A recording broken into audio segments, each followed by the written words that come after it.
11 अक्टूबर से लेकर अब तक पाकिस्तान की तरफ से 9 जवानों को हमारे शहीद कर दिया गया और ऊपर से ये 2020 का मैच, क्या ये होना संभावित है? क्या ज़रूरी है ये? देखो यार, होना तो नहीं चाहिए। देखो, आज जिस दौर से हम गुज़र रहे हैं, हिंदुस्तान और पाकिस्तान गुर्बत से दौर से गुज़र रहे हैं। हमें बिल्डअप करना चाहिए कि हाँ भाई, हमने इंसानियत के ऊपर पहरा देना है, कि हमने ऐसे काम करने हैं जो दोनों देशों में तनाव बना के रखें। क्योंकि अगर तनाव बना रहेगा, जो हमारी गुर्बत है वो बढ़ती रहेगी। जितना हम हथियार पे खर्चेंगे, उतना हम बच्चों को कलम और पेन नहीं दे सकेंगे। क्योंकि आज एजुकेशन का ज़माना है, रिसर्च का ज़माना है, लोग कहाँ पहुँच रहे हैं, इंडिविजुअल कैपेसिटी कहाँ जा रही है। हम लेकिन उसी ही दौर पर गुजर रहे हैं जो 1947 का दौर था। सो इसलिए मेरे को नहीं लगता कि हमें ऐसी हरकतें करनी चाहिए जो, क्योंकि अल्टीमेटली वो हमारा पड़ोसी है, लेकिन पड़ोसी को पड़ोसी की तरह बिहेव करना चाहिए। क्योंकि कहीं ना कहीं हमें आके उस लेवल तक रखना चाहिए।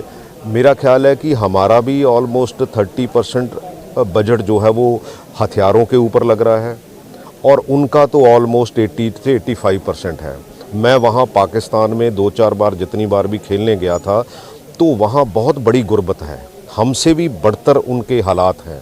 अगर हम ऐसी हरकतें करेंगे दुनिया में, ये तो पता नहीं कि जो पॉलिटिकल लीडर्स हैं, जो लोगों की सोच है, लेकिन हमारी जो जनरेशन है वो गुर्बत में आगे बढ़ेगी, उससे कोई फ़ायदा नहीं होने वाला। सो इसलिए मेरा ख्याल है कि हमें इसको रीथॉट करके, तो हमें एक ऐसे पड़ोसी की भूमिका निभानी चाहिए जो एक दूसरे की सपोर्ट करे, और उससे जो गुर्बत है वो कहीं ना कहीं दूर होगी। आपको क्या लगता है, शहादत बड़ी है या खेल? नहीं, मैं तो कहता हूँ कि शहादत बड़ी है, लेकिन मैं सोच की बात करता हूँ कि हमें ऐसी सोच जो है वो दोनों देशों को आगे बढ़ानी चाहिए। तो आपको क्या लगता है कि ये मैच जो है, जो 2020 मैच की बात नहीं मैं कर रहा, मैं तो जनरल बात कर रहा हूँ। क्योंकि ये किसी लेवल पर भी हो, हमें ये रीथॉट करना चाहिए कि हमें कैसा आगे, पाकिस्तान और हिंदुस्तान ने आगे कैसे बढ़ना है। अगर तो हम ऐसे करते रहेंगे तो बाकी कुछ पता नहीं है, पॉलिटिक्स का पता नहीं है लोगों की। लेकिन ये ज़रूर है कि हम जिन बच्चों को जो देना चाहते हैं, अगर देखो हमारा 35% जो है वो बजट है, वो कहीं ना कहीं जा रहा है हथियारों में, और उनका 85% जा रहा है। उनका तो रोम रोम जो है वो कर्जाई है। अगर ऐसी हरकतें करते हैं तो हम कैसे आगे बढ़ सकते हैं? तो क्या आपको क्या लगता है कि भारत को क्या इसका कोई मुंह तोड़ जवाब देना चाहिए, कोई बदले? यार मुंह तोड़, देखो अल्टीमेटली कितनी लड़ाइयाँ हुई हैं, हमने कितनी बार लड़ लिया, तो उसका क्या नतीजा निकला? उनको भी बिहेव करना चाहिए, हमें भी उसके ऊपर जो है वो सहानुभूति आगे बढ़ानी चाहिए। अगर लड़ते रहेंगे तो उसका क्या फ़ायदा होगा? किसको फ़ायदा होगा? फ़ायदा होगा जो हथियार बेचते हैं, उनको फ़ायदा होगा।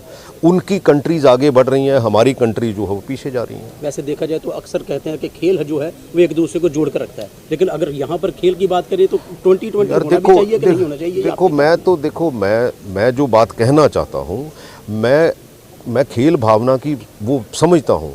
उसके कुछ हालात होते हैं, जब ऐसे हालात होंगे कि हमारी एक तरफ तो नौजवानों की शहादत हुई है और दूसरी तरफ हम खेलने जाएं, इसको क्लब नहीं किया जा सकता। ऐसा माहौल बनाना पड़ेगा कि हाँ भाई, हमें एक दूसरे की सपोर्ट करनी है। अगर हम इधर को चले जाएंगे तो मैं फिर वही दोहराता हूँ, इतने पैसे जितने पैसे हम हथियारों पे लगाते हैं, जहाँ वो हथियारों पे लगाते हैं, हम बच्चों की भलाई के लिए, एजुकेशन के लिए, रिसर्च के लिए, उनको आगे बढ़ने में लगाएं, तो मेरा ख्याल है हमारा देश और खुशहाल होगा। जी, मैं हाँ गौरव, सुप्रीम ओवरसीज सॉल्यूशंस जलंधर तो कि ਤੁਸੀਂ ਕੈਨੇਡਾ ਜਾ ਕੇ ਸਟੱਡੀ ਕਰਨਾ ਚਾਹੁੰਦੇ ਹੋ ਤੇ ਜਨਵਰੀ ਇਨਟੇਕ ਵਿੱਚ ਐਡਮਿਸ਼ਨ ਨਹੀਂ ਮਿਲ ਰਿਹਾ, ਜਾਂ ਫਿਰ ਆਫਰ ਲੈਟਰ ਅਪਲਾਈ ਕੀਤਾ ਹੋਇਆ ਬਟ ਹਲੇ ਤੱਕ ਆਫਰ ਲੈਟਰ ਨਹੀਂ ਆਇਆ, ਸੋ ਤੁਸੀਂ ਵਰੀ ਨਾ ਕਰੋ ਤੇ ਬਿਨਾਂ ਟਾਈਮ ਖਰਾਬ ਕੀਤੇ ਅੱਜ ਹੀ ਸਾਡੇ ਵਿਜ਼ਿਟ ਕਰੋ ਤੇ ਗਵਰਨਮੈਂਟ ਕਾਲਜ ਵਿੱਚ 5 ਦਿਨਾਂ ਵਿੱਚ ਆਫਰ ਲੈਟਰ ਪਾਓ। Thank you so much.